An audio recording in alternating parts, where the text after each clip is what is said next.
Yeah, to our Premtobre Kasee no, so na Metropolitan Archbishop wa Cape Coast ye mfimfi mantemo ya Charles Gabriel Palmer Buckle ne wo kasa de etiasa de Ghana edura yi ya sesa sika bebre ede ye ne mochire hu sika nom ne ade no ose e braso sesa sika no nke bie nipa na wafiri mu no ne ma wo hɔ a ke de behye won ngomasuamu Kasee etwaso.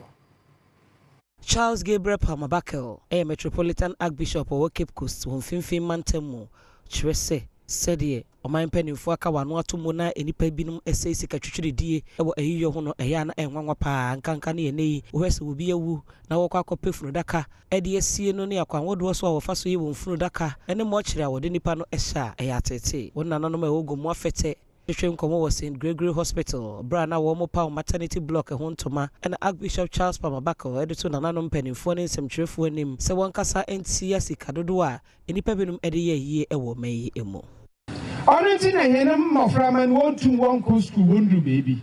Only I hear them is Yama, get this Yamana, a channel work for news and nothing. Ain't in the say a pedayako, Buntu Oba Henum Manima.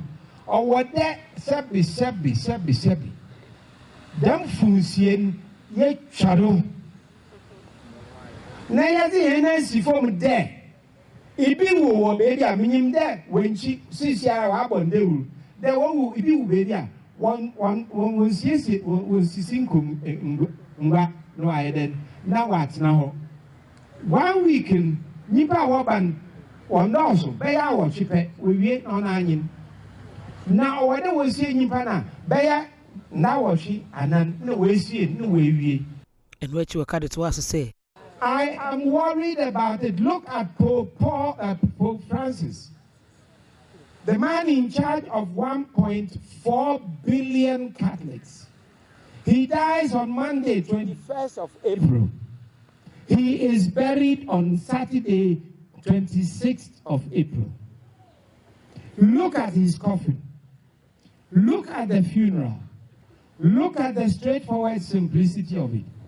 And in Ghana, when somebody dies, you know it as much as I know. We go and print what? Gone too soon. Called to glory. Whether he is 24-year-old or 94-year-old. We print posters, very expensive. Then we have 1 week.